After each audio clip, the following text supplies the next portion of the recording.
ഉൽപ്പത്തി പുസ്തകത്തിൻ്റെ 2-ാം അധ്യായം 18 മുതൽ 25 വരെയുള്ള തിരുവചന ഭാഗങ്ങൾ. ദൈവമായ കർത്താവ് അരുളി ചെയ്തു, മനുഷ്യൻ ഏകനായിരിക്കുന്നത് നന്നല്ല, അവന് ചേർന്ന ഇണയെ ഞാൻ നൽകും. ദൈവമായ കർത്താവ് ഭൂമിയിലെ സകല മൃഗങ്ങളെയും ആകാശത്തിലെ സകല പക്ഷികളെയും മണ്ണിൽ നിന്ന് രൂപപ്പെടുത്തി അവയ്ക്ക് മനുഷ്യൻ എന്തു പേരിടുമെന്നറിയുവാൻ അവിടുന്ന് അവയെ അവൻ്റെ മുമ്പിൽ കൊണ്ടുവന്നു. മനുഷ്യന് വിളിച്ചത് അവയ്ക്ക് പേരായി തീർന്നു. എല്ലാ കന്നുകാലികൾക്കും ആകാശത്തിലെ പറവകൾക്കും വയലിലെ മൃഗങ്ങൾക്കും അവൻ പേരിട്ടു. എന്നാൽ തനിക്ക് ഇണങ്ങിയ തുണയെ കണ്ടില്ല. അതുകൊണ്ട് ദൈവമായ കർത്താവ് മനുഷ്യനെ ഗാഢനിദ്രയിലാഴ്ത്തി ഉറങ്ങിക്കിടന്ന അവൻ്റെ വാരിയെല്ലുകളിൽ ഒന്നെടുത്തതിന് ശേഷം അവിടെ മാംസം കൊണ്ട് മൂടി അവളെ അവൻ്റെ മുമ്പിൽ കൊണ്ടുവന്നു. അപ്പോൾ അവൻ പറഞ്ഞു, ഒടുവിലതാ എൻ്റെ അസ്ഥിയിൽ നിന്നുള്ള അസ്ഥിയും മാംസത്തിൽ നിന്നുള്ള മാംസവും നരനിൽ നിന്ന് എടുക്കപ്പെട്ടതുകൊണ്ട് നാരി എന്ന് ഇവൾ വിളിക്കപ്പെടും. അതിനാൽ പുരുഷൻ മാതാപിതാക്കളെ വിട്ട് ഭാര്യയോട് ചേരും, അവർ ഒറ്റ ശരീരമായി തീരും. പുരുഷനും അവൻ്റെ ഭാര്യയും നഗ്നരായിരുന്നു, എങ്കിലും അവർക്ക് ലജ്ജ തോന്നിയിരുന്നില്ല. ഉൽപ്പത്തി പുസ്തകത്തിൻ്റെ 2-ാം അധ്യായത്തിലാണ് ലോകത്തിലെ ഒന്നാമത്തെ കുടുംബത്തെ നമ്മൾ കാണുക. ദൈവമായ കർത്താവ് മനുഷ്യനെ ഗാഢനിദ്രയിലാഴ്ത്തി എന്നാ പറയുക. എല്ലാ സൃഷ്ടികർമ്മവും കഴിഞ്ഞ് ദൈവം പറഞ്ഞു, കൊള്ളാം, നന്നായിരിക്കുന്നു, നന്നായിരിക്കുന്നു, വളരെ നന്നായിരിക്കുന്നു. പക്ഷെ ഒരു സൃഷ്ടികർമ്മം കഴിഞ്ഞ് ദൈവം പോലും പറഞ്ഞു, ഛേ, നന്നല്ല. എന്താ നന്നല്ലാത്തത്? പുരുഷൻ ഏകനായിരിക്കുന്നത് നന്നല്ല. ആണാണോ ഒരു പെണ്ണ് കൂട്ട് വേണം, പെണ്ണാണോ ഒരാണ് കൂട്ട് വേണം, ദൈവ നിശ്ചയം. ആണായി പിറന്നവർക്കെല്ലാം ദൈവം പെണ്ണിനെ വെച്ചിരിക്കുന്നു, പെണ്ണായി പിറന്നവർക്കെല്ലാം ദൈവം ആണിനെ വെച്ചിരിക്കുന്നു. അവ ദൈവ നിശ്ചയമാണ്. അപ്പൊ ഇവിടെ പുരുഷൻ ഏകനായിരുന്നപ്പോൾ ദൈവമായ കർത്താവ് എന്ത് ചെയ്തു? അവനെ ഗാഢനിദ്രയിലാഴ്ത്തി. ബൈബിളിൽ ഒരിക്കൽ മാത്രം പറഞ്ഞിരിക്കുന്ന വാക്ക് ഗാഢനിദ്ര. അതാർക്കാണ് കിട്ടിയതെന്ന് ചോദിച്ചാൽ ആണുങ്ങളുടെ വർഗത്തിന് കിട്ടിയ കാലമേതാ? പെണ്ണുങ്ങൾ ഭൂമിയിൽ ഉണ്ടാകുന്നതിന് മുമ്പ് ആണുങ്ങൾ അനുഭവിച്ച മഹാഭാഗ്യം ഗാഢനിദ്ര. ദൈവം പറഞ്ഞു, പൊന്നുമോനെ ഉറങ്ങടാ, ഉറങ്ങ്, മനസ്സമാധാനത്തോടെയുള്ള നിന്റെ അവസാനത്തെ ഉറക്കം കെടുത്താൻ ഒരെണ്ണം വരുന്നുണ്ട്, സുഖമായിട്ട് കിടന്നുറങ്ങുക. അവൻ്റെ കാലയിലെ എല്ലെടുത്തില്ല. കാലയിലെ എല്ലെടുത്താൽ അവൻ അവളെ ചവിട്ടി താഴ്ത്തും. തലയിലെ എല്ലെടുത്തില്ല, എടുത്താൽ അവൾ അവൻ്റെ തലയിൽ കയറുന്ന നിരങ്ങും. അതുകൊണ്ട് ഹൃദയത്തെ പൊതിയുന്ന വാരിയല്, ആ വാരിയലുകളിൽ ഒന്ന് ഒടിച്ചിട്ട് ഒരു സ്ത്രീക്ക് ജന്മം കൊടുത്തു. പുരുഷനിൽ നിന്ന് എടുത്തുകൊണ്ട് സ്ത്രീ എന്ന് വിളിച്ചു. നരനിൽ നിന്നും എടുക്കപ്പെട്ടതുകൊണ്ട് നാരി എന്ന് അവൾ വിളിക്കപ്പെട്ടു എന്നാണ് പറയുക. ആണും പെണ്ണുമായിട്ട് ദൈവം അവരെ സൃഷ്ടിച്ചു. അവളെ കണ്ടപ്പോഴാണ് ആദം ചിരിച്ചതും വർത്തമാനം പറയാൻ തുടങ്ങിയതും കണ്ടു കഴിഞ്ഞപ്പോഴാണ്. ആദ്യത്തെ സംസാരം പർദീസായില്ല. സായിപ്പന്മാർ പറയും പർദീസായിലെ ഒന്നാമത്തെ ഭാഷ ഇംഗ്ലീഷായിരുന്നു. ഞെട്ടി എഴുന്നേറ്റ പുരുഷൻ സ്ത്രീയെ കണ്ടപ്പോൾ ഒന്ന് സ്വയം പരിചയപ്പെടുത്തി. ഏത് ഭാഷയിൽ? ഇംഗ്ലീഷ് ഭാഷയിൽ. എങ്ങനെ പരിചയപ്പെടുത്തി? മാഡം, ഐ ആം ആഡം എന്ന് പറഞ്ഞ് സംസാരം തുടങ്ങിയെന്ന്. മലയാള ഭാഷാപ്രേമികൾ പറയും പർദീസായിലെ ആദ്യത്തെ ഭാഷ മലയാളമായിരുന്നു. ഞെട്ടി എഴുന്നേറ്റ് ആദം നോക്കുമ്പം പനങ്കല പോലത്തെ മുടി പാദം മുട്ടിക്കിടക്കുന്നൊരു മാതകത്തിടുമ്പോൾ മന്ദം മന്ദം നടന്നു നീങ്ങുന്നു. നീ പോകരുത്, ഇങ്ങോട്ട് വാ എന്നർത്ഥത്തിൽ ഹേ വാ എന്ന് വിളിച്ചു. അങ്ങനെ ഹൗവ എന്ന വാക്കുണ്ടായി. ഭാഷകൾ ആരംഭിച്ചെന്ന് ചിരി ആരംഭിച്ചു. ആദം ആദ്യം ചിരിച്ചത് ഹൗവായെ കണ്ടപ്പോഴാണ്. ഏതോ ഒരു പുരുഷനും ഏറ്റവും ആത്മാർത്ഥമായിട്ട് ചിരിക്കുന്നത് അവൻ ഇഷ്ടപ്പെട്ട പെണ്ണിനെ കാണുമ്പോഴാണ്. രാഷ്ട്രീയക്കാർ പറയും സാക്ഷാൽ നരസിംഹറാവു പോലും ജീവിതത്തിൽ ആദ്യം ചിരിച്ചത് ഐശ്വര്യറായിയെ കണ്ടപ്പോഴാണ്. അന്ന് വരെ ചിരിച്ചിട്ടില്ലെന്ന് ചിരി ആരംഭിച്ചു. അന്നു മുതൽ പെണ്ണുങ്ങൾക്ക് ദൈവം കൊടുത്ത ഒരു വരവാണ്. 2 രീതിയിൽ ആണുങ്ങളെ വരച്ച വരയെ നിർത്താം. കെട്ടിയവൻ ഏത് DGP ആണേലും ഏത് പോലീസ് സൂപ്രണ്ടാണേലും പെണ്ണ് മനസ്സ് വെച്ചോ അവനെ ഒരു പത്മവ്യൂഹത്തിനകത്ത് പെടുത്താനായിട്ട് അവർക്ക് പറ്റും. 2 രീതിയിലാണ്. ഒന്ന്, ചിരി. പെണ്ണുങ്ങൾ ചിരിച്ചോ ആ ചിരി വലിയൊരു പ്രത്യേകതയാണ്. അതുകൊണ്ടാണ് പെണ്ണുങ്ങളുടെ ചിരിയുടെ മുമ്പിൽ ആണുങ്ങൾ വീണു പോകും. കാരണം പെണ്ണുങ്ങളുടെ ചിരിക്ക് നല്ല സൗന്ദര്യമുണ്ടെന്ന് സ്ത്രീകൾക്ക് അറിയത്തില്ല, അത് ആണുങ്ങൾക്ക് അറിയത്തുള്ളൂ. അതുകൊണ്ടല്ലേ കവി പാടിയത്, അവൾ ചിരിച്ചാൽ മുത്തു ചെതറും. അത് കല്യാണത്തിന് മുമ്പാണ്. കല്യാണം കഴിഞ്ഞാലോ അവൻ അടിച്ചാൽ പല്ല് ചെതറും, അത് മറ്റൊരു വശം. പക്ഷെ സുന്ദരമായിട്ട് ചിരിക്കാതെ കഴിയും ദൈവം കൊടുത്തിട്ടുണ്ട്. എത്ര മനപ്രയാസമുള്ള ഭർത്താവാണേലും പുറത്തു പോയിട്ട് വീട്ടിലോട്ട് കയറി വരുമ്പോൾ ഭാര്യ ഒന്ന് ചിരിച്ചാൽ അവരുടെ മനപ്രയാസം സൂര്യപ്രകാശത്തിൽ മഞ്ഞുകട്ട പോലെ ഉരുകിപ്പോകും. പക്ഷെ പല പെണ്ണുങ്ങളും ചിരിക്കത്തില്ല. അല്പം ടെൻഷൻ വന്നു, നീണ്ട പടവലങ്ങ പോലെ മോന്ത നീട്ടി ഒറ്റപ്പെടുത്തും. അത് കാണുമ്പം അവൻ്റെ ഷുഗറേ പ്രഷർ അങ്ങേയറ്റം പൊങ്ങാനായിട്ട് തുടങ്ങും. പെണ്ണുങ്ങൾ മര്യാദയ്ക്ക് ചിരിച്ചാൽ ആണുങ്ങളുടെ മനപ്രയാസം മാറും. പക്ഷെ ഒരുവിധം ആക്കുന്ന ചിരിയുണ്ട്, അതുകൂടി ചിരിച്ചേക്കല്ലേ മര്യാദയ്ക്ക് ചിരിച്ചാൽ. 2, കരഞ്ഞോണം. പെണ്ണുങ്ങൾ കരഞ്ഞാലും ആണുങ്ങൾ വീഴും. പെങ്ങൾ കരഞ്ഞാൽ ആങ്ങളെ ഉരുകും. കാമുകി കരഞ്ഞാൽ കാമുകൻ അലിയും. ഭാര്യ കരഞ്ഞാൽ ഭർത്താവ് ആകെപ്പാടെ തളരും. മോള് കരഞ്ഞാൽ അപ്പന് വല്ലാത്ത ടെൻഷൻ. പെണ്ണുങ്ങളുടെ കണ്ണുനീരിന് മുമ്പിൽ ആണുങ്ങൾ പെട്ടെന്ന് കുതിർന്നു പോകും. കാരണം ആണുങ്ങൾക്കൊരു കുഴപ്പമുണ്ട്, അവൻ മണ്ണിൽ നിന്നും ഉണ്ടായവനായതുകൊണ്ട് വെള്ളം വീണാൽ അവൻ പെട്ടെന്ന് കുഴഞ്ഞു പോകും, കുതിർന്നു പോകും. പക്ഷെ പെണ്ണുങ്ങളെ ആസിഡ് ഒഴിച്ചാൽ പോലും ഇളക്കാൻ പറ്റുകയില്ല. കാരണം എല്ലേന്നുണ്ടായതാണ്, നല്ല കട്ടിയാണെന്നാണ് വെയ്പ്പ്. അപ്പോൾ ലോകത്തിൽ അവൻ ഏകനായിരുന്നപ്പോൾ ദൈവം തീരുമാനിച്ചു അവന് ചേർന്ന ഒരു ഇണയെ കൊടുക്കുക, അവന് തക്കതായ ഒരു ഇണയെ കൊടുക്കുക. ദൈവം കാടകത്തിലാഴ്ത്തിയ പുരുഷനെ ഒരു സ്ത്രീക്ക് ജന്മം കൊടുത്തു. അവിടെ ലോകത്തിലെ ഉടമ്പടികൾ ആരംഭിച്ചു. ഈ ലോകത്തിൽ ആദിമ പരദീസയിൽ 3 ഉടമ്പടികളുടെ തുടക്കമാണ്. ഉൽപ്പത്തി പുസ്തകത്തിൽ നമ്മൾ കാണുന്നു മനുഷ്യ ജീവിതത്തിലെ 3 പ്രധാനപ്പെട്ട ഉടമ്പടികൾ. ഒന്നാമത്തെ ഉടമ്പടി ഈ ലോകത്തിൽ ആദ്യത്തെ ഉടമ്പടിയാണ് ഉൽപ്പത്തി 2:23. ആദ്യ പുരുഷൻ ആദ്യ സ്ത്രീയോട് പറഞ്ഞു, മോളെ നീ എൻ്റെ അസ്ഥിയുടെ അസ്ഥിയും മാംസത്തിന്റെ മാംസവുമാ. ഈ ഭൂമിയിലെ ഒന്നാമത്തെ ഉടമ്പടി ദാമ്പത്യത്തിന്റെ ഉടമ്പടിയാണ്. 2ാമത്തെ ഉടമ്പടി ഉൽപ്പത്തി 8-ലാണ്, ദൈവവും നോഹയും തമ്മിൽ. ഇനിമേൽ ജലപ്രളയത്തിലൂടെ ഭൂമുഖത്തെ ഞാൻ നശിപ്പിക്കില്ലെന്നറിയുവാൻ വാനവിധാനത്തിൽ ഒരു മഴവില്ല. ദൈവവും നോഹയും തമ്മിലുള്ള ഉടമ്പടി. 3ാമത്തെ ഉടമ്പടി ഉൽപ്പത്തി 12-ൽ ദൈവവും അബ്രഹാമും തമ്മിൽ. അബ്രഹാമേ, നീ എന്നെ അനുസരിച്ചാൽ നിന്നെ ഞാൻ അനുഗ്രഹിക്കും. അപ്പൊ 1ാമത്തെ ഉടമ്പടി വിവാഹത്തിന്റെ ഉടമ്പടിയാണ്. ഇപ്പൊ അവിടെ പറയുന്ന വാക്കെന്താ? നീ എൻ്റെ അസ്ഥിയുടെ അസ്ഥി മാംസത്തിന്റെ മാംസം എന്ന് പറഞ്ഞാൽ അതിന്റെ അർത്ഥം എന്താ? ഞാൻ ഇനി ബാക്കിയില്ല, എൻ്റെ അസ്ഥിയും പോയി മാംസവും പോയി, പിന്നെ ഞാൻ എന്നതാ ബാക്കി? മോളെ നീ ഞാൻ തന്നെയാണ്, ഞാൻ നീ തന്നെയാണ്, നമ്മൾ ഒന്നാണ്. അസ്ഥിയുടെ അസ്ഥി മാംസത്തിന്റെ മാംസം എന്ന് പറഞ്ഞു കഴിഞ്ഞാൽ ഭർത്താവ് അസ്ഥിയാണ്, ഭാര്യ മാംസമാണ്. അസ്ഥി ഇങ്ങനെ തുറന്നിരുന്നാൽ ഭിത്തിക്കിട്ട്, മതിലിനിട്ട്, മരത്തിനിട്ട്, കല്ലിനിട്ട് മുട്ടും തട്ടും പൊട്ടും. അങ്ങനെ പൊട്ടാതിരിക്കാൻ മാംസം കൊണ്ട് പൊതിയണം. ഭർത്താവ് ഇങ്ങനെ അസ്ഥി പോരാ, ഇങ്ങനെ ക്ഷിപ്രകോപം, എടുത്തുചാട്ടം, തെറുക്കുത്തരം, അതും ഇതും പറയുക. ഭാര്യ വേണം പൊതിയാൻ. ഭാര്യ മാംസം പോലെ പൊതിഞ്ഞ് പറയണം, അപ്പനാകട്ടോ കുറെ കൂടെ അന്തസ് വേണം, കെട്ടിയവനാകട്ടോ കുറെ കൂടെ ഒക്കെ ഗമ വേണം, പെണ്ണ് വളർന്നു വരിക കേട്ടോ കരുതൽ വേണം. മാംസം അസ്ഥിയെ പൊതിയുന്നു. പെണ്ണുങ്ങളോ പെട്ടെന്ന് തളർന്നു പോകും, പെട്ടെന്ന് മനക്കെട്ടിയില്ല, തളതളാന്ന് കിടക്കുമ്പം അവക്ക് ബലം കൊടുക്കേണ്ട അസ്ഥി ഭർത്താവ്. അസ്ഥിയുടെ അസ്ഥി മാംസത്തിന്റെ മാംസം. ആദ്യ ഉടമ്പടി വാക്കിയതാണ്. ഒരു സ്ഥലത്ത് ഞാൻ പറഞ്ഞു, ആദ്യ പുരുഷൻ ആദ്യ സ്ത്രീയെ നോക്കി പറഞ്ഞു, മോളെ നീ എൻ്റെ അസ്ഥിയുടെ അസ്ഥിയും മാംസത്തിന്റെ മാംസവാ. അപ്പോൾ ഒരു സ്ത്രീ പറഞ്ഞു, എൻ്റെ അച്ഛ കല്യാണം കഴിഞ്ഞ ആദ്യത്തെ 5-6 മാസം എൻ്റെ കെട്ടിയവനും അങ്ങനെയൊക്കെ പറയുമായിരുന്നു, പൊന്നെ തേനെ ചക്കര മുത്തേ ബാലേ വൈമ്പേ പൊന്നും കൊടുവേ എന്നൊക്കെ വിളിക്കുമായിരുന്നു. പക്ഷെ എൻ്റെ അച്ഛ 2 മക്കളായപ്പം അത് ഞാൻ എൻ്റെ മട്ടു മാറി. ഞങ്ങളുടെ പെരയ്ക്കകത്ത് അസ്ഥിയുടെ അസ്ഥി പോയിട്ട് ഗുസ്തിയുടെ ഗുസ്തിയാണ് നടക്കുക. അപ്പൊ ദൈവം ചേർത്ത് വെച്ച 1ാമത്തെ ഉടമ്പടി. നമുക്കറിയാം, വിവാഹം എന്ന് പറയുന്നത് ഒരു ഉടമ്പടിയാണ്. ദൈവം ആദത്തെ നിർത്തിയിട്ട് നോക്കി, അന്ന് വരെ സൃഷ്ടിച്ചതിൽ എന്തെങ്കിലും അവന് ചേരുന്നതുണ്ടോ? ഒരു വശത്ത് ആദം, മറുവശത്ത് പിടിയാന, ചേരുകയില്ല. ഒരു വശത്ത് ആദം, മുമ്പിൽ എരുമ, ചേരുകയില്ല. ഒരിടത്താദം, അപ്പുറത്ത് പശു, ചേരുകയില്ല. ദൈവത്തിന് മനസ്സിലായി തേങ്ങാമുറിയും അടയ്ക്കാമുറിയും കൂടെ ചേരുകയില്ല, തങ്കച്ചനും തങ്കമ്മയും കൂടെ ശരിക്കും ചേരും. അതിന് ഔവായെ സൃഷ്ടിച്ചു കൊടുത്തു. ഉടമ്പടി ബന്ധം ആരംഭിച്ചു. ഉടമ്പടിയുടെ മനോഹരമായ ബന്ധം അവിടെ ആരംഭിക്കുകയാണ്. എത്ര ആഴമായ ഒരു ബന്ധമായിട്ടാണ് അത് സ്ഥാപിക്കപ്പെട്ടത് എന്നാണ് നമ്മൾ കാണുക. വളരെ മനോഹരമായ ഒരു ദാമ്പത്യ ബന്ധത്തിന് ഇവിടെ തുടക്കം കുറിച്ചു. നമുക്കറിയാം, ഒരു ഉടമ്പടിയാകണമെങ്കിൽ അതിൽ 4 കാര്യങ്ങൾ വേണം. നമ്മുടെ നിയമപ്രകാരം ഒരു ഉടമ്പടിയാകണമെങ്കിൽ അതിന് 4 കാര്യങ്ങളാണ് അത്യാവശ്യം വേണ്ടത്. എന്തെല്ലാമാണ്?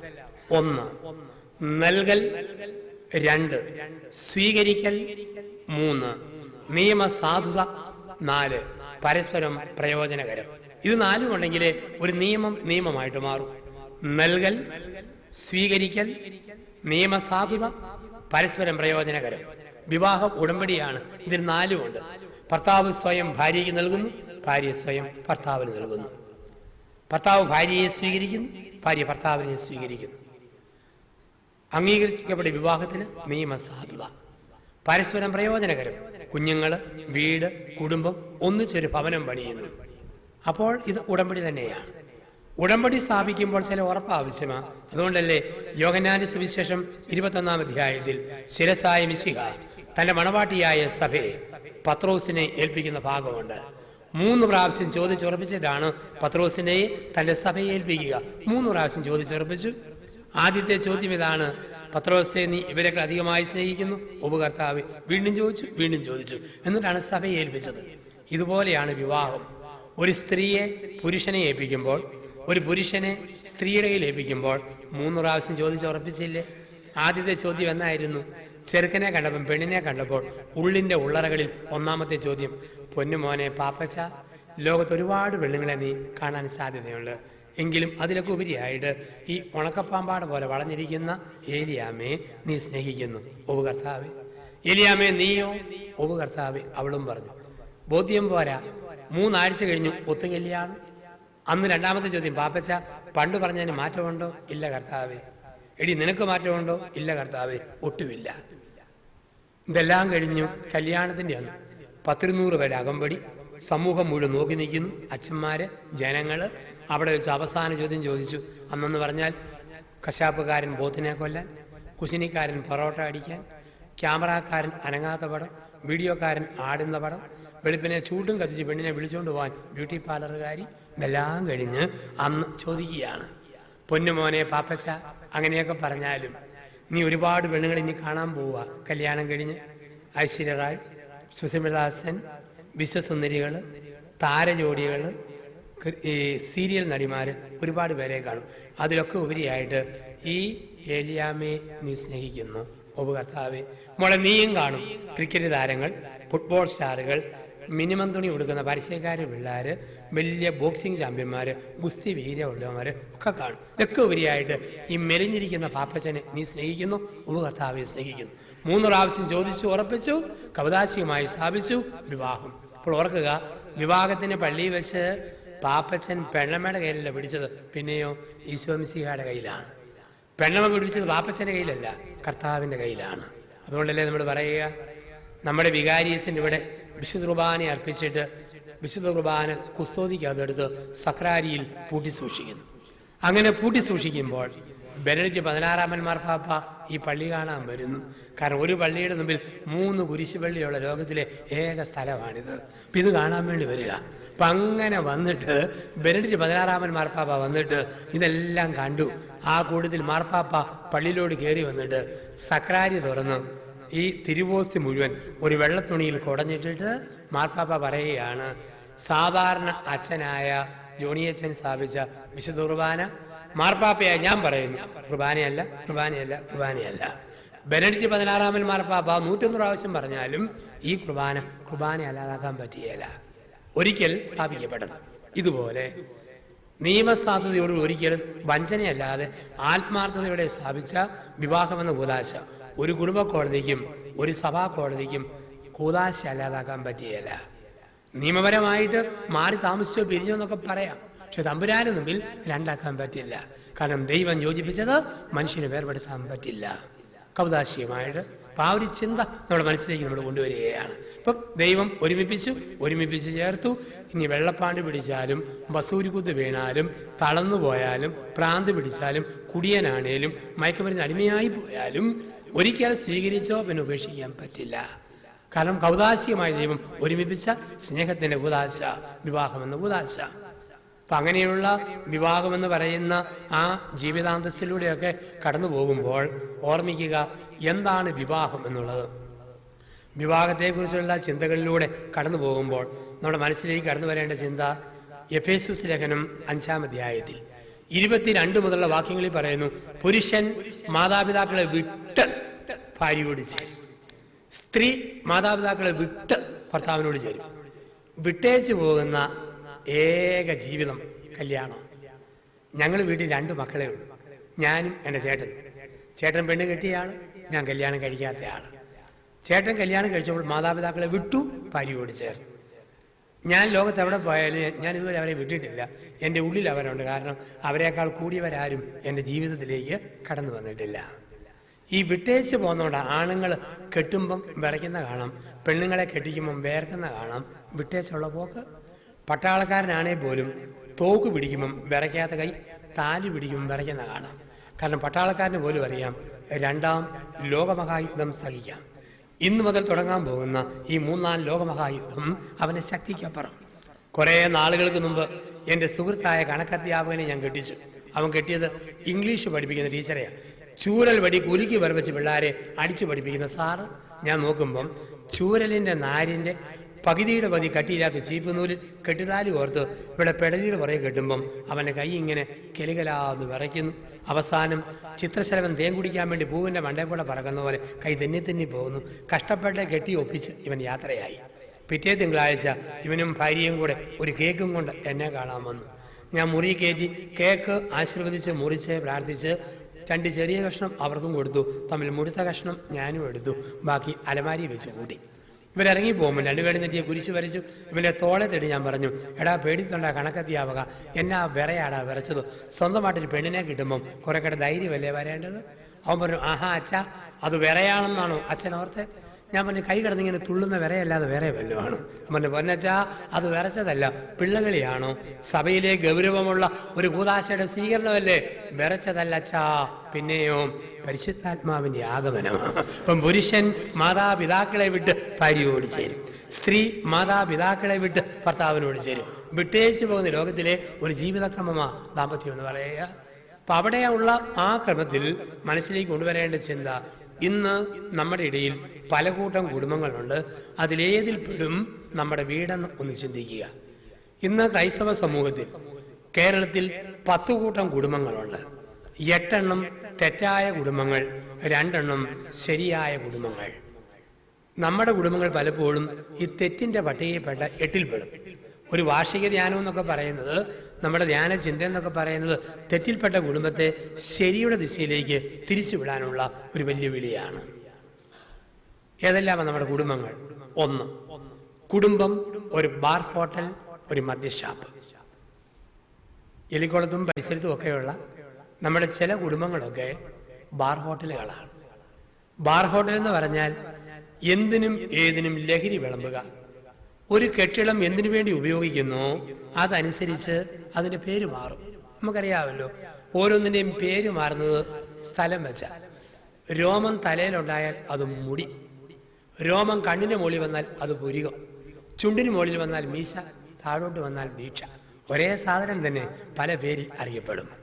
ഒരു തുണി അൾത്താരയിൽ വിരിച്ചാൽ അൾത്താര വിരി, കലം വാങ്ങാൻ പിടിച്ചാൽ കരിയില തുണി, ഉടുത്താൽ മുണ്ട്, കട്ടനായിട്ടിട്ടാൽ അത് കട്ടനായിട്ട് പറയും, അത് വിളക്കിന് തിരിയാക്കിയാൽ അത് തിരിയെന്ന് പറയും. ഒരേ തുണി പല പേരിൽ അറിയപ്പെടും. ഇത് പള്ളി. ഈ പള്ളി മാറ്റിയിട്ട് അൾത്താര മാറ്റിയിട്ട് പിള്ളേരെ പഠിപ്പിച്ചാൽ ഇത് ഒരു സ്കൂള്. ഇവിടെ ഓട്ടോറിക്ഷയും ടാക്സിയും ഇവിടെ വന്ന് പാർക്ക് ചെയ്താൽ ഇത് ടാക്സി സ്റ്റാൻഡ്. ഇവിടെ മീൻ വിറ്റാൽ ഇത് മീൻകടയാണ്, ഇറച്ചി വിറ്റാൽ ഇറച്ചിക്കടയാണ്, കള്ളു വിറ്റാൽ ഇത് കള്ളു ഷാപ്പാണ്, ദേഹം വിറ്റാൽ ഇത് വ്യഭിചാരശാലയാണ്, കുർബാന അർപ്പിച്ചാൽ ഇത് പള്ളിയാണ്. വീടും അതുപോലെ എങ്ങനെ ഉപയോഗിക്കുന്നോ അതുപോലെ വീടിൻ്റെ പേര് മാറാനായിട്ട് തുടങ്ങും. വീടിൻ്റെ പേര് മാറും. നമ്മൾ ഉപയോഗിക്കുന്ന ക്രമം അനുസരിച്ച് വീടിൻ്റെ പേര് മാറും. മദ്യഷാപ്പ്, മാമോദീസ വന്നാലും, ആതിർവാന സ്വീകരണം വന്നാലും, പെരുന്നാൾ വന്നാലും, ക്രിസ്മസ് വന്നാലും, ഈസ്റ്റർ വന്നാലും ലഹരി വിളമ്പുന്ന ഒരു വീടാണെങ്കിൽ നമ്മുടെ വീട് ബാർ ഹോട്ടലാണ്. ആ വീടിനെ കുറിച്ച് വചനം പറയുന്നുണ്ട്. യേശയ്യ 5:11 മുതലുള്ള വാക്യങ്ങൾ. നിന്റെ വീട്ടിലെ വിരുന്ന് മേശയിൽ നീ ലഹരി വിളമ്പിയാൽ വിരുന്നിന്റെ കർത്താവ് നിന്റെ വീടിനോട് വിട പറയും. മദ്യക്കുപ്പികൾ ഉടയുമ്പോൾ കുടുംബങ്ങൾ ഉടയും എന്നൊരു ചിന്ത. നമുക്കറിയാം, ലഹരിയുടെ ബന്ധനത്തിൽ പെട്ടുപോയ ധാരാളം ആളുകളുണ്ട്. എന്തിനും ഏതിനും ന്യായീകരണമുണ്ട്. ചില ക്രിസ്മസിന് കുടിക്കും. എന്താ കുടിച്ചത്? ദൈവം മനുഷ്യനായി പിറന്നതിന്റെ സന്തോഷം. ദുഃഖവെള്ളിയാഴ്ച ദൈവം മരിച്ചതിന്റെ മനപ്രയാസം. ഉയർപ്പ് ഞായറാഴ്ച ഒന്നുകൂടെ പൊങ്ങി വന്നതിന്റെ പരമസന്തോഷം. പെരുന്നാളിന് നാടിന്റെ ഉത്സവം. ഇതൊന്നും അല്ലാത്ത ദിവസം ഒരു മനുഷ്യൻ കുടിച്ചേച്ച് പോകും. പൊന്നു ചേട്ടാ, എന്നാത്തിനെ ഇന്ന് കുടിച്ചത്? അയാളുടെ മറുപടി, എൻ്റെ കൊച്ച് മുലകുടി നിർത്തി എൻ്റെ ഓർമ്മയ്ക്ക് ഞാൻ കുപ്പികുടി എന്ന് ആരംഭിച്ചതാ. എന്തിനും അതിന് ന്യായീകരണമുണ്ട്. എവിടെ ചെന്നാലും പരസ്യത്തിന്റെ കാലമല്ലേ. എന്താണ് പരസ്യം? രാധാസിട്ട് പതയ്ക്കൂ, മീരാ ജാസ്മിനെ പോലെയാവും. ബൂസ്റ്റ് കലക്കി കുടിക്കും, തെണ്ടുൽക്കറെ പോലെ ഊർജം ഉണ്ടാക്കിയെടുക്കും. പഴം പറിച്ചു തിന്നും, ദൈവത്തെ പോലെ ആകും. ഒന്നാമത്തെ പരസ്യം പിശാചാണ് ആരംഭിച്ചത്, പർദീസയിലാണ്. 2 സാരി മേടിക്കും, ഒരു ബ്ലൗസിന്റെ കൈ ഫ്രീ ആയിട്ട് നേടും. 3 സൂചി മേടിച്ചാൽ ഒരു കുത്തു ഫ്രീ. എന്തെല്ലാം ഫ്രീ ആയെന്ന്. വെളിച്ചെണ്ണ മേടിച്ചാൽ ഷാംപൂ ഫ്രീ. കോൾഗേറ്റ് മേടിച്ചാൽ ടങ് ക്ലീനർ ഫ്രീ. ബാർ ഹോട്ടലിലും പരസ്യമുണ്ട്. 2 പെഗ് എടുത്താൽ ഒരു മഗ് ഫ്രീ. 2 മഗ് എടുത്താൽ ഒരു ജഗ് ഫ്രീ. 2 ജഗ് എടുത്താൽ ഒരു ഹാഫ് ഫ്രീ. 2 ഹാഫ് എടുത്താൽ ഒരു ഫുള്ള് ഫ്രീ.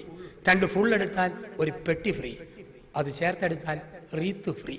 എന്തെല്ലാം പരസ്യമാണ് ഇന്ന് പരസ്യത്തിന്റെ ലോകത്താ. കുടുംബം ഒരു ബാർ ഹോട്ടൽ. ഒരു മനുഷ്യന് ഭയങ്കര കൂടിയ അടുത്ത കാലത്ത് പത്രത്തിൽ ദുരന്തം കണ്ടു, മദ്യദുരന്തം. ഈ മദ്യദുരന്തത്തിന്റെ വാർത്ത വായിച്ചിട്ട് ഈ മനുഷ്യൻ പറഞ്ഞു, ഈശ്വരാ, ഇത്രയും വലിയ ദുരന്തമാണോ? കാഴ്ച പോകുന്നു, മരിച്ചു പോകുന്നു, കരള് പോകുന്നു. അങ്ങനെയെങ്കിൽ ഈ മദ്യപാൻ ഇത്രയും ദുരന്തമാണോ? ഈശ്വരാ, ഞാൻ നിർത്തി എന്നും പറഞ്ഞ് വായിച്ചിരുന്ന പത്രം മേശയ്ക്കിട്ട് എറിഞ്ഞിട്ട് ഇയാൾ കുനിഞ്ഞു കിടന്നു. ഉടനെ ഭാര്യ പറഞ്ഞു, ഈ ദുരിതവേലും കണ്ടപ്പോൾ ഇയാൾക്ക് നിർത്താൻ തോന്നിയല്ലോ, ദൈവത്തിന് നന്ദി. ഓടി, കുടിയല്ല നിർത്തിയത്, പത്രവായന ഇന്നുകൊണ്ട് ഞാൻ നിർത്തിയിരിക്കുകയാണ്. അപ്പം വീണുപോയ മനുഷ്യരുണ്ട്, മദ്യത്തിന് അടിമകളായ മനുഷ്യരുണ്ട്. കുടിക്കുന്നവർക്ക് പല രീതികളുമുണ്ട്, ഓരോരോ രീതികൾ. ഏതെല്ലാം വിധത്തിലാണ്.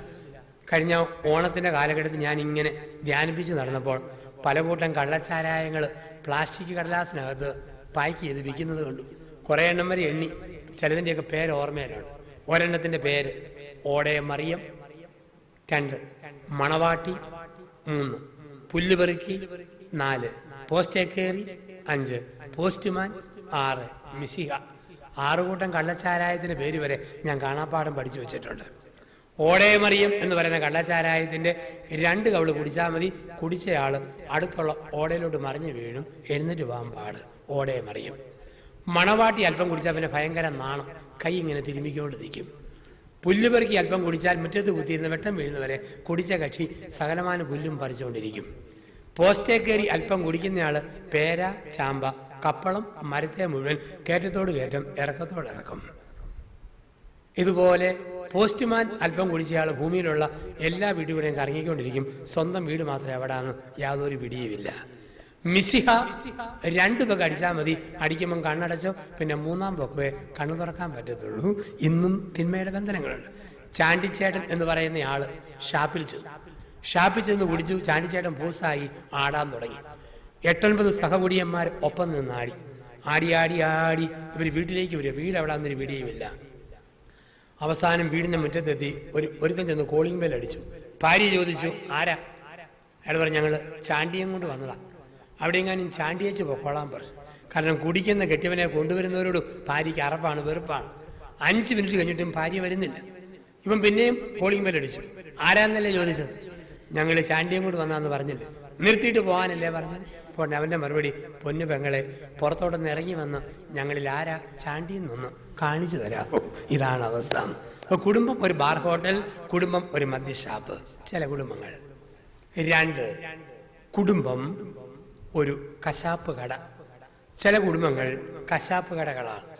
അമ്മയുടെ ഗർഭപാത്രത്തിൽ വെച്ച് കുഞ്ഞിനെ കൊത്തി നുറുക്കുന്ന കുടുംബങ്ങളെ വിളിക്കുന്ന വാക്ക് കശാപ്പ് കട. ദൈവമാണ് ജീവൻ തന്നത്. 2 മക്ബായർ 7:22. ഒരമ്മ സ്വന്തം മക്കളോട് പറയാം, മക്കളെ, നിങ്ങളുടെ അവയവങ്ങളെ വാർത്തെടുത്തതും നിങ്ങൾക്ക് ജീവന്റെ ശ്വാസം തന്നതും ഞാനല്ല, ദൈവമാണ്. ഞാനല്ല, ദൈവമാണ്. ജെറമിയ 1:5. നിന്റെ അമ്മയുടെ ഉദരത്തിൽ നീ ഉരുവാക്കപ്പെട്ട നിമിഷം തന്നെ ഞാൻ നിന്നെ തെരഞ്ഞെടുത്തതാണ്, ഞാൻ നിന്നെ അറിഞ്ഞതാണ്. അപ്പൊ നമ്മുടെ ജീവിതത്തിൽ ഇങ്ങനെയുള്ള ഒരു ഗർഭചിത്രത്തിന്റെ തലം. 1970 വരെ ഇന്ത്യയിൽ ഗർഭചിത്രം നിയമവിരുദ്ധമായിരുന്നു. 970 ഇന്ദിരാഗാന്ധി ഗർഭചിത്രം നിയമവിധേയമാക്കി മാറ്റിയത്. അന്ന് മുതലാണ് ഭാരതത്തിൽ അസ്വസ്ഥത.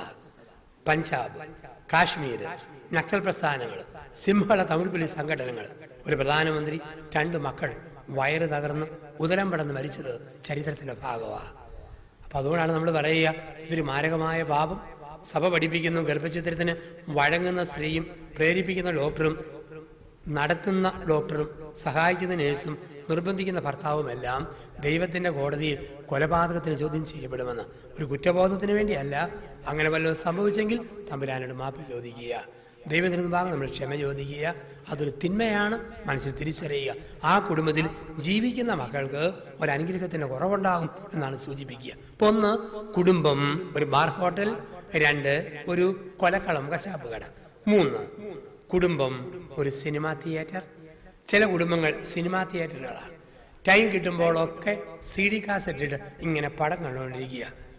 ചില പെണ്ണുങ്ങളെ കാണാം വൈകിട്ട് 5:30 ആകുമ്പോൾ കുളിച്ച് തോർത്തി 1-ാം തരം തുണി കൊടുത്ത് പൊട്ടും കുത്തി തലമുടി ഇങ്ങനെ കാച്ചിക്കാ പൊടിക്കുന്നത് പോലെ പൊക്കിക്കെട്ടി അതിൽ തേള, ഞണ്ട്, പഴുതാര, ആമ, ആപ്പ്, പൂള്, വെറുവുള്ളി ഇതെല്ലാം കൂടെ കുത്തി കയറ്റിയിട്ട് ചെണ്ടയടിക്കാരൻ്റെ കൂട്ട് നെഞ്ചിന് കുറുകെ ഒരു ടർക്കി ടവൽ ഇട്ടുകൊണ്ട് ഒരു ഇരിപ്പുണ്ട്.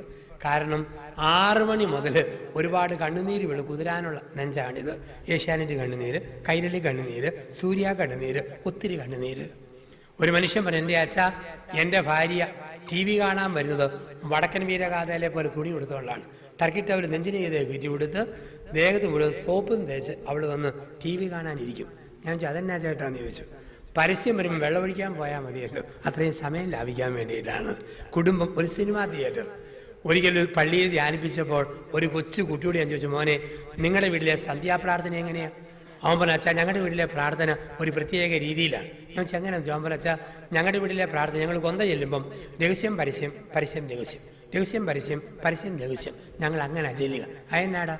TV പരസ്യം വരുമ്പം കൊന്തയുടെ രഹസ്യം ചെല്ലും, പിന്നെ ഞങ്ങൾ ഇങ്ങനെ സീരിയൽ കാണും, അടുത്ത പരസ്യത്തിന് പിന്നത്തെ രഹസ്യം, അങ്ങനെ രഹസ്യം പരസ്യം, പരസ്യം രഹസ്യം, അങ്ങനെ ചെല്ലി പോവുക. വീട് ഒരു സിനിമാ തിയേറ്ററാണ്. 4, കുടുംബം ഒരു ബ്യൂട്ടി പാർലർ. ചില കുടുംബങ്ങൾ ബ്യൂട്ടി പാർലറുകളാണ്. റബ്ബർ ഷീറ്റിന് വില കൂടിയപ്പോൾ, വിദേശ പണം നാട്ടിൽ വന്നപ്പോൾ അലങ്കാര വസ്തുക്കൾ, ആഡംബര വസ്തുക്കൾ പെരയ്ക്കകം മുഴുവൻ ഇങ്ങനെ നിറച്ചു വെച്ചിരിക്കുന്നു. പെരയ്ക്കകം മുഴുവൻ അലങ്കാര വസ്തുക്കൾ, ആഡംബര വസ്തുക്കൾ. ചില പെരയുടെയൊക്കെ മുഴുപ്പ്, എൻ്റെ ദൈവമേ എന്നാ വലിയ മുഴുപ്പ്. ഞാൻ കാഞ്ഞിരപ്പള്ളിയിൽ ധ്യാനിപ്പിച്ചപ്പോൾ ഒരു വീട് വെച്ചിരിക്കാൻ വേണ്ടി കയറുക. മുറിക്കൂടെ കയറി ഇറങ്ങിയപ്പം പൊൻകുന്നമായി. അത്രയും വമ്പൻ കെട്ടിടങ്ങൾ, എത്രയും വലിയ കെട്ടിടങ്ങളായി ഉണ്ടാക്കി വെച്ചിരിക്കുക. അപ്പൊ ജീവിതത്തിൽ വീടൊരു ബ്യൂട്ടി പാർലറാണ്. ചില പെണ്ണുങ്ങളെ കാണാം, വയസ്സ് 65, പല്ല് പറഞ്ഞ കുഴി, പൗഡർ ഇട്ട് നികത്തി, ചുണ്ടിയിലും കണ്ണീരും ചായവും പൂശി, ഏതോ കലാമണ്ഡലം കല്യാണിക്കുട്ടിയമ്മ കുച്ചിപ്പുടി ആടാൻ പോണവരെ പോകുന്ന സഹോദരിമാരെ കാണാം. അവരുടെ ഓർമ്മ ഇത് കണ്ണിന്റെ നിറവാണെന്ന, ചുണ്ടിന്റെ നിറവാണെന്ന. സാമാന്യ വിവരമുള്ള ആർക്കും അറിയാം അത് ചുണ്ടിന്റെയും കണ്ണിന്റെയും നിറവല്ല, പെരയുടെ ജനൽക്കമ്പിക്ക് തൂത്ത പെയിന്റിന്റെ ബാക്കി കിറിയെ പൂശിയതാണെന്നറിയാം. ഇങ്ങനെ നടക്കുന്ന സ്ത്രീകളുണ്ട്. നല്ല മിടുക്കരി പെൺകുട്ടികളെ കാണാം, വയസ്സ് 10ഓ 18ഓ, കണ്ടാലാരും ഒന്നുകൂടെ നോക്കി പോകുന്ന നല്ല കുട്ടികൾ. പക്ഷേ ഇതിങ്ങടെ കഷ്ടപ്പെട്ട നടപ്പ് കാണും. പോൾവാൾട്ടിന് കോലയെ ഞാലുന്ന പോലെ, പൂട്ടുകുറ്റി പോലെ, ഇല്ലിക്കുറ്റി പോലെ ഒരു ചെരുപ്പൊക്കെ ഇട്ട് മുള്ളേലിങ്ങനെ കുത്തി മുമ്പോട്ട് തലയിൽ നീട്ടി പുറകോട്ട് ഉന്തി പിടിച്ച് എരുമ പിണ്ണാക്കും വെള്ളം കുടിക്കാൻ പോകണ പോലെ വളഞ്ഞു നിൽക്കുന്നതാണ്. എന്തിനു വേണ്ടിയായത്? ആരെ കാണിക്കാൻ വേണ്ടിയാ? അപ്പം കുടുംബം ഒരു ബ്യൂട്ടി പാർലർ. ചില ആണുങ്ങളെ കാണാം, വയസ്സ് 75 ആയാലും ഒരു മുടി പോലും നരച്ചിട്ടില്ല. ചിലരുടെ തലയിലെ മുടി 3 നില പന്തല് പോലെ, മുകളിൽ കറുപ്പ്, കീഴേ ചെമ്പിപ്പ്, അടിയിൽ നരപ്പ്. എന്ത് കഷ്ടപ്പെട്ട ഈ ഭാരവും ചുമന്നോട് നടക്കുക. ഒരു മനുഷ്യൻ അയൽവക്കത്തെ സ്ത്രീയെ ഫോണിൽ വിളിച്ചപ്പോൾ, ഇംഗ്ലീഷ് മീഡിയത്തിൽ പഠിക്കുന്ന കൊച്ചുമോനാ ഫോൺ എടുത്ത് ഇംഗ്ലീഷിൽ ചോദിച്ചു, വെർ ഈസ് യുവർ മമ്മി? കൊച്ചിൻ്റെ മറുപടി, മൈ മമ്മി ഈസ് ഡൈ. അയാൾ ആംബുലൻസ് പിടിച്ചു വന്ന് മരിക്കാൻ പോകാന്നോർത്ത്. ഇങ്ങനെ ഡൈ ചെയ്ത് കറപ്പിക്കുന്ന ലോകത്തിലാണ് നമ്മൾ ജീവിക്കുക. കുടുംബം ഒരു ബ്യൂട്ടി പാർലർ. 5, കുടുംബം ഒരു സിമിത്തേരി. ചില കുടുംബങ്ങൾ സിമിത്തേരികളാണ്. തൊട്ടടുത്ത് നമ്മൾ സിമിത്തേരി കാണുന്നു. സിമിത്തേരിയുടെ പ്രത്യേകത മൗനം. ആരും ഒന്നും മിണ്ടുകയല്ല, നല്ല മൗനം. മൗനത്തിൻ്റെ സ്ഥലമാണ് സിമിത്തേരി. ഇന്ന് ചില ആൾക്കാർ ധ്യാനം കൂടാൻ വേണ്ടി വന്നിരിക്കുന്നത് സിമിത്തേരിയിൽ നിന്നാണ്. രാത്രി തിരിച്ചു പോകുന്നത് മോർച്ചറിയിലേക്കാണ്. കിടന്നുറങ്ങാൻ പോകുന്നത് ശവപ്പെട്ടിക്കകത്താണ്. എങ്ങനെയുള്ള വീടാണ് സിമിത്തേരി? ഭർത്താവും ഭാര്യയും കൂടെ വർത്തമാനം പറയുകയാണെങ്കിൽ ആ വീടാണ് സിമിത്തേരി. മൗനം. രണ്ടുപേരും ഇങ്ങനെ ഇരിപ്പുണ്ട്, മുഖത്തോട് വന്ന് നോക്കിക്കൊണ്ട്. അശോകസമ്പത്തിലെ സിംഹത്തിൻ്റെ തല പോലെ, ഒന്ന് കിഴക്കോട്ട് മറ്റേത് പടിഞ്ഞാറോട്ട്, മിണ്ടാൻ വകുപ്പുകൾ ഒന്നുമില്ല. അതാണ് സിമിത്തേരി.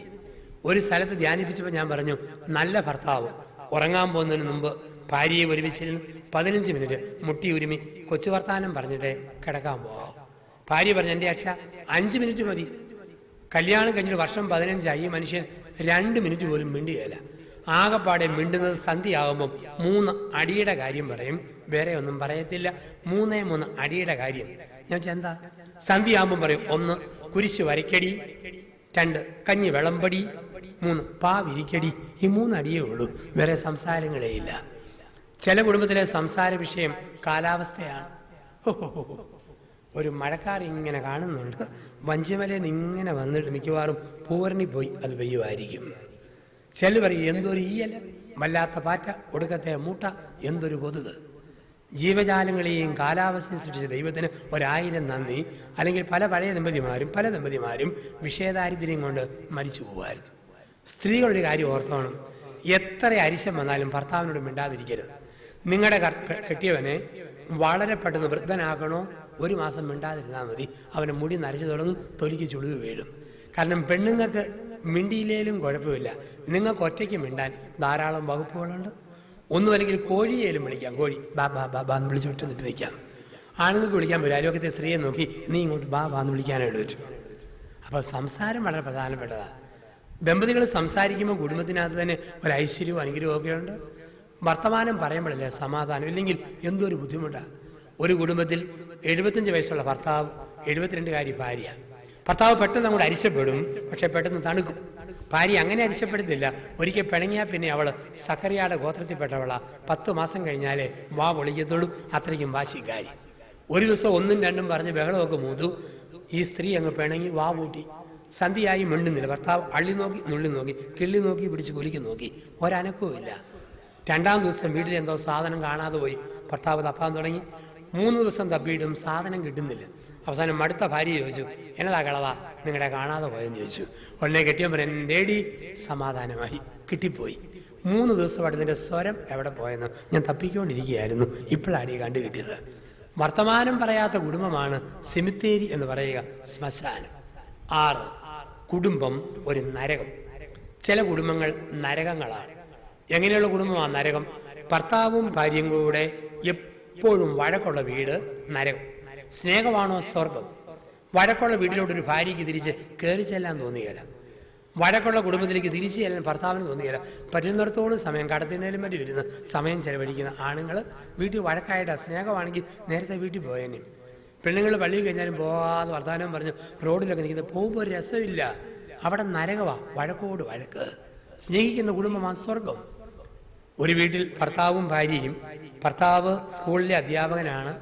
ദിവസവും ഒരു 5 തെറി പറയാതെ സ്കൂളിൽ പോകത്തില്ല. ഭാര്യ അടുക്കളയിലെ ജോലിക്കാരിയാണ്.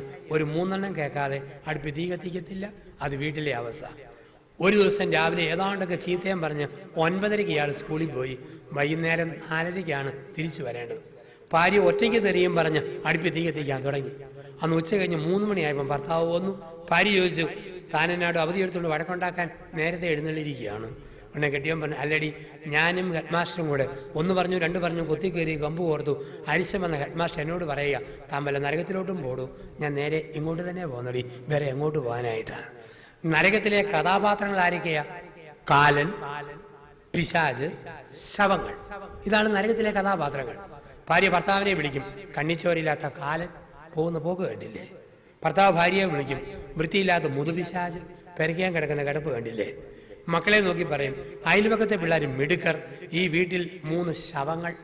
മൂത്ത ശവം 8ാം ക്ലാസ്സിൽ, 2ാമത്തെ ശവം 7ാം ക്ലാസ്സിൽ, 3ാമത്തെ ശവം 5ാം ക്ലാസ്സിൽ. ആ കുഞ്ഞുങ്ങളോട് ചോദിക്കുക, നിങ്ങൾ കാലനെ കണ്ടിട്ടുണ്ടോ? ഉണ്ട്. എന്ത് ചെയ്യേ? ചായ കുടിക്കാൻ പോയിരിക്കുന്നു, ഇപ്പം വരും. പിശാചിനെ കണ്ടിട്ടുണ്ടോ? ഉണ്ട്. എന്ത് ചെയ്യേ? കറി വളർത്തിക്കൊണ്ടിരിക്കുന്നു, തുണി അലക്കിക്കൊണ്ടിരിക്കുന്നു. ഒരു വീട്ടിൽ ഭർത്താവ് ഭാര്യയെ പിശാചെന്ന് വിളിച്ച് 25 വർഷക്കാലമായി. ഭാര്യ പിശാചെന്ന് കേട്ടാൽ ഭാര്യ തിരിച്ചു നോക്കും, പിശാചെന്ന് കേട്ടാൽ മക്കൾ അമ്മയെ നോക്കും. ഇവർ രണ്ടും കൂടി അയൽവക്കത്തെ കൊച്ചിനെ മാമോദിസയ്ക്ക് തലതൊട്ടപ്പനും തലതൊട്ടമ്മയായിട്ട് പള്ളിയിൽ ചെന്നു. പ്രാരംഭ പ്രാർത്ഥന കഴിഞ്ഞ് മാമോദിസ മുക്കുന്ന അച്ഛൻ ചോദിച്ചു, പിശാചിനെ അതിൻ്റെ എല്ലാ പ്രവൃത്തിയോടും കൂടെ ഉപേക്ഷിക്കാൻ മനസ്സാണോ? ഇയാൾ ഒന്നും മിണ്ടുന്നില്ല. മയിൽക്കുറ്റിക്ക് കാറ്റ് പിടിച്ചതുപോലെ സർവേക്കല്ല് പോലെ ഉറച്ചു നിൽക്കുന്നു. അച്ഛൻ ചോദിച്ചു, ചെവി കേൾക്കുകയല്ലേ? പിശാചിനെ അതിൻ്റെ എല്ലാ പ്രവൃത്തിയോടും കൂടി ഉപേക്ഷിക്കാൻ മനസ്സാണോ? ഇയാളൊന്നും മിണ്ടുന്നില്ല. അച്ഛൻ പറഞ്ഞു, ഇതുങ്ങളെ മാറ്റിയിട്ട് ചെവി കേൾക്കാൻ കൊള്ളാവുന്ന വല്ലവരെയും കൊണ്ടുവരാൻ പറഞ്ഞു. തലതൊട്ടപ്പനും തലതൊട്ടമ്മയായിട്ട്. അവസാനമായിട്ട് ചോദിക്കുന്നു, പിശാചിനെ അതിൻ്റെ എല്ലാ പ്രവൃത്തിയോടും കൂടെ ഉപേക്ഷിക്കാൻ മനസ്സാണോ? ഉടനെ കെട്ടിയവൻ പറയാം, എൻ്റെ അച്ഛന് പറയാൻ എളുപ്പമാണ്. 25 വർഷമായില്ലേ സ്വീകരിച്ചിട്ട്, അങ്ങനെ എളുപ്പത്തിൽ എനിക്ക് തള്ളാനായിട്ട് പറ്റുമോ? വിളിച്ച് പഠിച്ചു പോയ പദപ്രയോഗങ്ങൾ. കുടുംബം ഒരു നരകം. 7 കുടുംബം ഒരു ഗുസ്തിക്കളം. ചില കുടുംബങ്ങൾ ഗുസ്തിക്കളങ്ങളാണ്. പറഞ്ഞ് അലറി വിരട്ടി ഭാര്യയെ തോപ്പിക്കുന്ന ഭർത്താവ്, നെഞ്ചത്തടിച്ച് നിലവിളിച്ച് നെഞ്ചത്തടിച്ച് വലിയ വലിയ കരഞ്ഞുകൊണ്ട് ഭർത്താവിനെ തോപ്പിക്കുന്ന ഭാര്യ. ചിലയിടത്ത് വാക്കുകൊണ്ട്, ചിലയിടത്ത് ശാരീരിക യുദ്ധം, പിച്ചുക, മാന്തുക, കടിക്കുക, പറിക്കുക, തൊഴിക്കുക, ഏതെല്ലാം രീതിയില്ല. ഞാൻ ബാംഗ്ലൂർ സിറ്റിയിൽ അടുത്ത കാലത്ത് ധ്യാനിപ്പിച്ചപ്പോൾ ഒരു വീട്ടിൽ രാത്രിയിൽ ഭക്ഷണത്തിന് ചെന്നു. ഭർത്താവും ഭാര്യയും ഇടത്തും വലത്ത് വരുന്നു. ഭർത്താവ് ബെർമുഡായും ടീഷർട്ടുമായിട്ടിരുന്നത്. ഊണ് കഴിഞ്ഞ് ഈ ഭർത്താവ് ടീഷർട്ട് അങ്ങോട്ട് പൊക്കി. ഞാൻ പുറത്ത് നോക്കുമ്പോൾ 100 മീറ്റർ ഓട്ടത്തിന് ഏഷ്യാഡിൽ വരയിട്ടതുപോലെ തൊലി പോയ കുറേ പാട്, 3-4 വര. ഇയാൾ പറഞ്ഞു, എൻ്റെ അച്ഛ, എൻ്റെ ഭാര്യയോട് അച്ഛനെന്ന് പറയണം, അരിശം വരുമ്പോൾ ഇതുപോലെ മാന്തി പറിക്കരുതെന്ന് അച്ഛനെന്ന് പറയണം. ഞാൻ അവളുടെ നഖം നോക്കുമ്പം ട്രാക്കുളയുടെ മൂത്ത മകളുടെ കൂട്ടാണ്, കമ്പിപ്പാര പോലെയാണ് നഖം ഇങ്ങനെ നീട്ടി വളർത്തിരിക്കുക. അരിശം വന്നോ ഭർത്താവിൻ്റെ പുറത്തെ തൊലി മാന്തി പറിക്കുക. ഈ ഒരു സ്വഭാവം. ഒരു സ്ത്രീ ഭർത്താവിനെ അരിശമെന്ന് വിളിക്കുന്ന വാക്ക് പോടാ മൂട്ടെ. അല്പം കൂടി അരിശം വന്നാൽ പോടാ പഞ്ഞെ കട്ടിൽ മൂട്ടെ. ഇതാണ് വിളിക്കുന്ന വാക്ക്. ഇത് കേൾക്കുമ്പം ഭർത്താവിന് ചൊറിഞ്ഞു കയറും.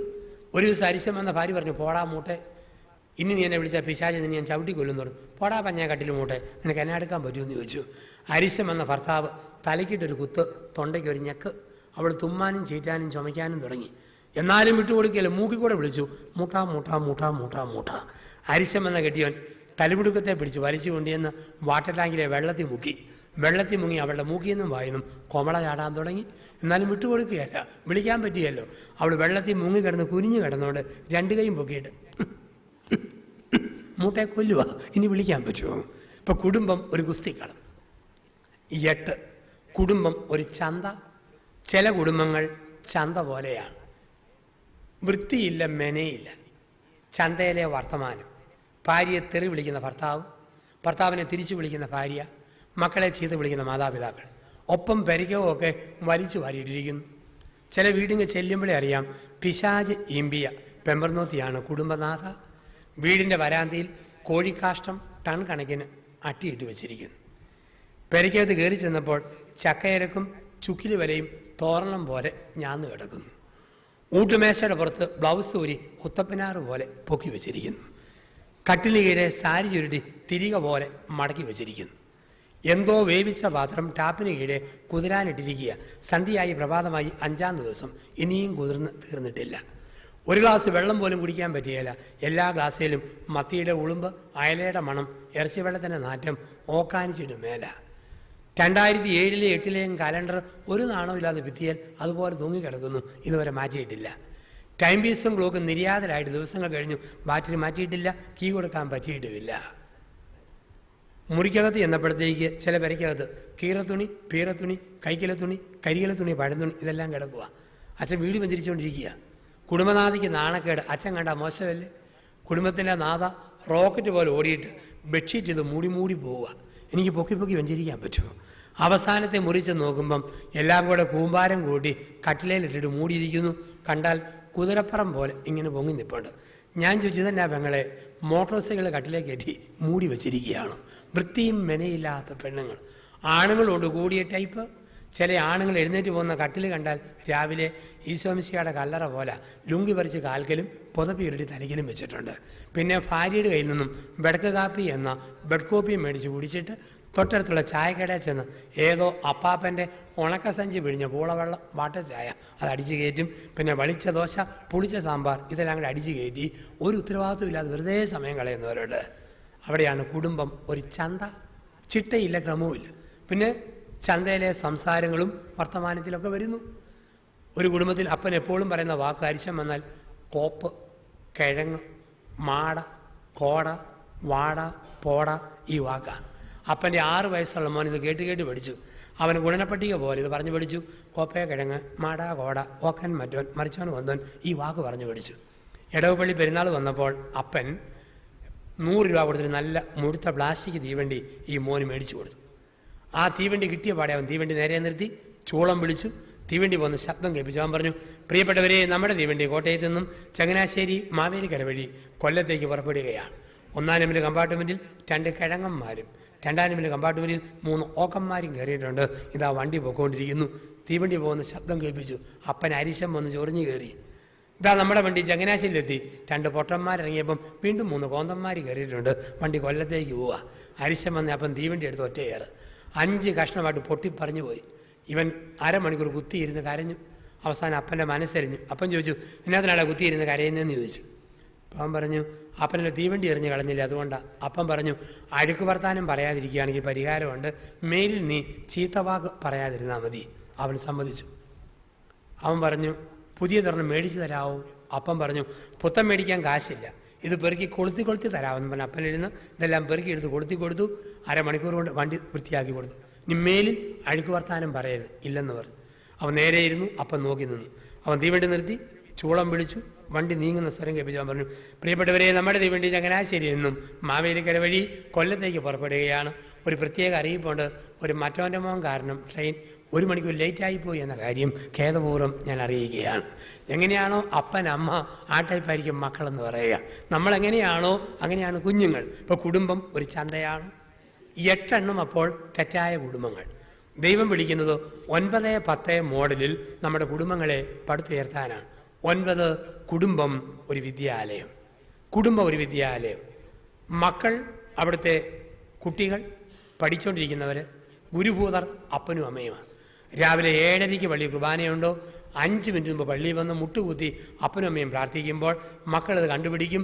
അവരും കൃത്യസമയത്ത് പള്ളിയിലെത്തും. അപ്പനും അമ്മയും ഒരുമിച്ചിരുന്ന് വേദപുസ്തകം വായിക്കുന്നു. കുഞ്ഞുങ്ങളും അതുപോലെ വായിച്ചു തുടങ്ങും. അപ്പനും അമ്മയും സന്ധ്യാപ്രാർത്ഥന അരമണിക്കൂർ വൃത്തിയായിട്ട് തെളിച്ച് വായിക്കുന്നു. കുഞ്ഞുങ്ങളും അതുപോലെ തെളിച്ച് പ്രാർത്ഥനകൾ ചൊല്ലി തുടങ്ങും. ഈ ഒരു അന്തരീക്ഷം നമ്മുടെ കുടുംബത്തിലുണ്ടാവുക എന്നുള്ളതാണ്. ആ വീട്ടുകാരെ നോക്കി നാട്ടുകാർ പറയും, ആ അപ്പനെ നോക്കി പഠിക്കുക, അമ്മയെ നോക്കി പഠിക്കുക, ആ പിള്ളേരെ നോക്കി പഠിക്കുക. എല്ലാവരും നോക്കി പഠിക്കുന്ന വീടായി നമ്മുടെ വീട് മാറുമ്പോൾ ആ വീടിനെ വിളിക്കുന്ന വാക്ക് കുടുംബം ഒരു വിദ്യാലയം. 10 കുടുംബം ഒരു ദേവാലയം. അതാണ് ഏറ്റവും വലിയ മാതൃക. നമ്മുടെയൊക്കെ വീടിൻ്റെ വാതിക്കൽ ചെറിയ പടം ഒട്ടിച്ച് വെച്ചിട്ടുണ്ട്. യേശു ഈ കുടുംബത്തിൻ്റെ നാഥൻ. കുടുംബം ഒരു ദേവാലയം എന്ന് പറഞ്ഞാൽ മോഡൽ നസ്രത്തിലെ തിരുക്കുടുംബമാണ്. നമ്മുടെ ഈ പള്ളിക്കകത്ത് കള്ളുഷാപ്പ് നടത്താൻ, മീൻകട നടത്താൻ നമ്മൾ അനുവദിക്കുകയില്ല. അല്ലെങ്കിൽ ചന്ത പോലെ പള്ളിക്കകത്ത് ഒച്ച വെക്കാൻ നമ്മൾ സമ്മതിക്കുകയില്ല. എങ്കിൽ നമ്മുടെ വീട് ദേവാലയമാണ്. കിടക്കുന്ന മുറി മധുബഹ, ദമ്പതികൾ കിടക്കുന്ന കട്ടിൽ അൾത്താര, താമസിക്കുന്ന വീട് ദേവാലയം. ആ വീട്ടിൽ ഫ്രിഡ്ജിനകത്ത് ബിയർ, അലമാരിക്കകത്ത് വിസ്കി ബ്രാൻഡി, തലയിന് കീഴെ മഞ്ഞപ്പുസ്തകം, മേശയുടെ ടോയ്ക്കകത്ത് നീല കാസറ്റ്, ഇതൊന്നും നമുക്ക് വെക്കാൻ പറ്റുകയില്ലല്ലോ. ഭക്തിഗാനങ്ങളും ഭക്തി വചസ്സുകളും ശാലോം ചാനൽ പോലുള്ള ചാനലുകളും ക്രൈസ്തവ നമ്മുടേതായ പ്രസിദ്ധീകരണങ്ങളും ഇതിനൊക്കെ ഊന്നൽ കൊടുക്കുമ്പോഴാണ് കുടുംബം ദേവാലയമായിട്ട് മാറുക. അതോടൊപ്പം തന്നെ യോസേപ്പ് പിതാവിനെ പോലെ നീതിമാനായ അപ്പൻ എന്ന് പറഞ്ഞാൽ മക്കൾക്കുള്ളത് മക്കൾക്ക്, ഭാര്യയ്ക്കുള്ളത് ഭാര്യയ്ക്ക്, പ്രായമായ മാതാപിതാക്കൾക്കുള്ളത് മാതാപിതാക്കൾക്ക്, ഇതെല്ലാം കൃത്യമായിട്ട് ചെയ്യുന്നവനാണ് നീതിമാൻ.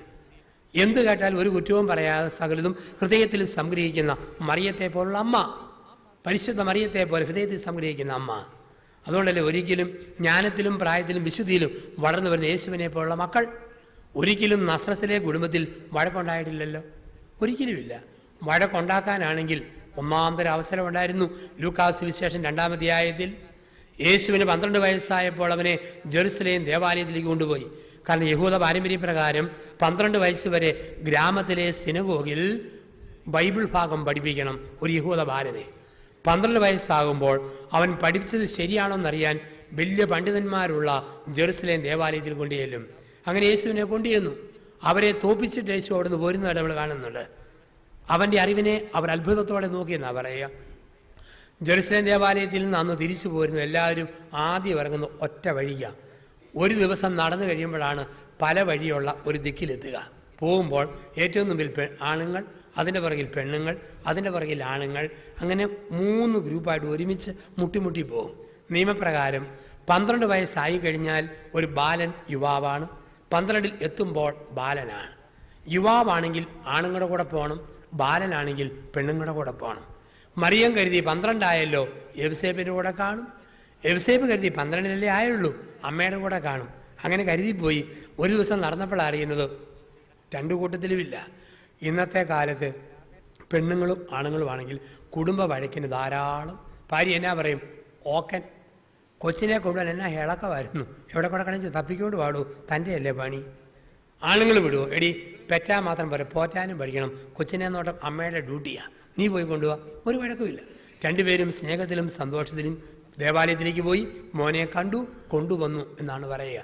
യോസേപ്പ് പിതാവും മാതാവും കൂടി വഴക്കുണ്ടാക്കിയെന്ന് ഈ ഇടയാണ് നമ്മൾ കാണുന്നത്. അത് ദീപിക, മനോരമ, മംഗളം പത്രങ്ങളിലാണ് വന്നത്. എവിടെ വെച്ചാണ് വഴക്കെന്ന് ചോദിച്ചാൽ പാലാ പ്രൈവറ്റ് ബസ് സ്റ്റാൻഡിൽ വെച്ച് അവർ തമ്മിൽ വഴക്കുണ്ടാക്കിയെന്ന് പത്രത്തിൽ വലിയ വാർത്തയായിട്ട് വന്നു. ഇങ്ങനെയാണ് വാർത്ത: സെൻറ്റ് ജോസഫ് കയറി സെൻറ്റ് മേരിക്ക് ഇടിച്ചു എന്നാണ് വാർത്ത. അത് വണ്ടിക്കാരുടെ വഴക്കാണ്. അവർ തമ്മിൽ ഒരു വഴക്കുമില്ല. സ്നേഹത്തിലും സന്തോഷത്തിലുമുള്ള മാതൃകാ ദേവാലയമായിരുന്നു നസ്സസിലെ ഭവനമെന്ന. അപ്പം ഒരു കാര്യം ഓർക്കുക, ദൈവം ദമ്പതിമാരെ ചേർത്തെങ്കിൽ എന്താണ് ചേർത്തതിൻ്റെ ലക്ഷ്യം? ചിലരൊക്കെ പറയും മക്കളുണ്ടാകാൻ വേണ്ടിയാണ് കല്യാണം. നിർബന്ധമില്ല. ദൈവം തന്നാൽ തന്നു, ഇല്ലേലില്ല. ബൈബിളിൽ എവിടെയെങ്കിലും പറഞ്ഞിട്ടുണ്ടോ ആദത്തിന് മക്കളുണ്ടാകാൻ വേണ്ടി ഹവ്വായെ സൃഷ്ടിച്ചു, ഹവ്വായ്ക്ക് മക്കളുണ്ടാകാൻ വേണ്ടി ആദത്തെ കൊടുത്തെന്ന് ഒരു ബൈബിളിലും പറഞ്ഞിട്ടില്ല. പുരുഷനെയും സ്ത്രീയെയും സൃഷ്ടിച്ചിട്ട് ദൈവം പറഞ്ഞത് ചേർന്ന ഇണയും തക്കതായ തുണയുമായിരിക്കുക, സ്നേഹിക്കാനായിട്ട് വളരുക. അതുകൊണ്ടല്ലേ കുടുംബത്തിൽ അപ്പനോട് മക്കൾ എന്തെങ്കിലും പറഞ്ഞ അമ്മ എന്നാ പറയും? ഡാഡാ അപ്പനോട് കളിക്കരുത്. അമ്മയോട് പിള്ളേർ പറഞ്ഞാലും അപ്പം പറയും എടി അമ്മയോട് കളിക്കരുത്. കാരണം ചേർന്ന ഇണയതാണ്. കുടമാളൂരിൽ കുറേ വർഷങ്ങൾക്ക് മുമ്പ് 72 വയസ്സുള്ള ചേട്ടൻ 66കാരിയെ കല്യാണം കഴിക്കുന്നു എന്ന് വാർത്ത. ഈ അപൂർവ വിവാഹം കാണാൻ ഞാനും പോയി. ചെന്നപ്പോൾ നവവധുവിന് ഒരു കുഴപ്പമുള്ളൂ. മുൻവശത്ത് മുകൾ നിലയിൽ 5 പല്ലുകളില്ല. ഒരു പാളയം കോടമ്പഴം പൊളിച്ചിട്ട് വെച്ചാൽ നേരെ കയറിപ്പോവും. ആ പരുവത്തിലാണ്. എന്തിനാ 72കാരൻ 66കാരിയെ കെട്ടുന്നത്? നന്മ നിറഞ്ഞ മറിയമേ നിനക്ക് സ്വസ്തിയെന്ന് അച്ചായൻ ചെല്ലുമ്പം ശുദ്ധവാന മറിയമേ തമ്പുരാൻ്റെ അമ്മയെന്ന് മറുപടി ചെല്ലാൻ ഒരു കൂട്ട്. ചേർന്ന ഇണ, ചേർന്ന ഇണ, അതിനാണ് ദൈവം ചേർത്തിരിക്കുക. അപ്പോൾ ജീവിതത്തിൽ ചേർന്ന ഇണയായിട്ടാണോ കുടുംബബന്ധം പോകുന്നതെന്ന് ഓർക്കുക. ചേർന്ന ഇണ, തക്കതായ തുണ. ഈ 2 വാക്കുകൾ മനസ്സിലൊന്ന് പതിപ്പിക്കണം. ചേർന്ന ഇണ എന്ന് പറഞ്ഞു കഴിഞ്ഞാൽ ദൈവം എനിക്ക് തന്നിരിക്കുന്നത് ചേർന്ന ഇണയാണെന്ന് ശരിക്കും മനസ്സിലാക്കിയിട്ടാണ്. ആ ഒരു ഓർമ്മ വേണം. ഇതിനേക്കാൾ കൂടിയൊന്നും വരാനില്ല, ഇതിനപ്പുറത്തൊന്നുമില്ല, ഇതാണ് എൻ്റെ ചേർന്ന ഇണ. ആ ഒരു ചിന്ത മനസ്സിൽ നമ്മൾ ആഴമായിട്ട് നമ്മൾ സൂക്ഷിക്കണം. എല്ലാവിധത്തിലും ചേർന്ന ഇണയല്ലേ? ഓർത്ത് നോക്കിക്കേ, മുൻകോപമുള്ള കെട്ടിയവന് ദൈവം കൊടുക്കുന്നത് ശാന്തശീലമുള്ള ഭാര്യ. വാ പൊളിക്കാൻ പ്രയാസമുള്ളവന് പൊളിച്ച വാ അടയ്ക്കാൻ പ്രയാസമുള്ളവൾ. അന്താരാഷ്ട്ര പിശുക്കന് ഇൻ്റർനാഷണൽ ദൂർത്തടികാരിയെ ദൈവം കൊടുക്കും. പ്രാർത്ഥന ബോറായവന് തുടങ്ങിയാൽ പ്രാർത്ഥന നിർത്താത്തവളെ ദൈവം കൊടുക്കുന്നു. ചേർന്ന ഇണ. 1 കൊരിന്ത്യർ 7:14. ഒരു ഭർത്താവിൻ്റെ കുറവ് ഭാര്യ നികത്തണം, ഒരു ഭാര്യയുടെ കുറവ് ഭർത്താവ് നികത്തണം. അങ്ങനെ നികത്താൻ വേണ്ടി ദൈവം പരസ്പരം ചേർത്തിരിക്കുകയാണ്, ഒരുമിപ്പിച്ചിരിക്കുകയാണ്. ചേർന്ന ഇണ. എല്ലാവിധത്തിലും അതെ. ആണുങ്ങളുടെ തലയോട്ടിയെല്ലിന് നല്ല കട്ടി, പെണ്ണുങ്ങളുടെ തലയോട്ടിയെല്ല് പെട്ടെന്ന് കുശിത്തു പോവും. കാരണം ഇവൻ്റെ തലയോട്ടിയെല്ലിന് കട്ടി കൊടുക്കാൻ കാരണം അവൻ ചുമന്നാലും ഭാര്യയും മക്കളെയും പോറ്റണം. തന്നെയുമല്ല, വെളുപ്പിനെ 6 മണിക്ക് ഭാര്യ കഷ്ടപ്പെട്ട് ചട്ടുകം കൊണ്ട് ദോശ തിരിച്ചിട്ട് മറിച്ചിട്ട് ചുടുമ്പം ഇവൻ ചൊറിഞ്ഞ വർത്താനവും പറഞ്ഞുകൊണ്ട്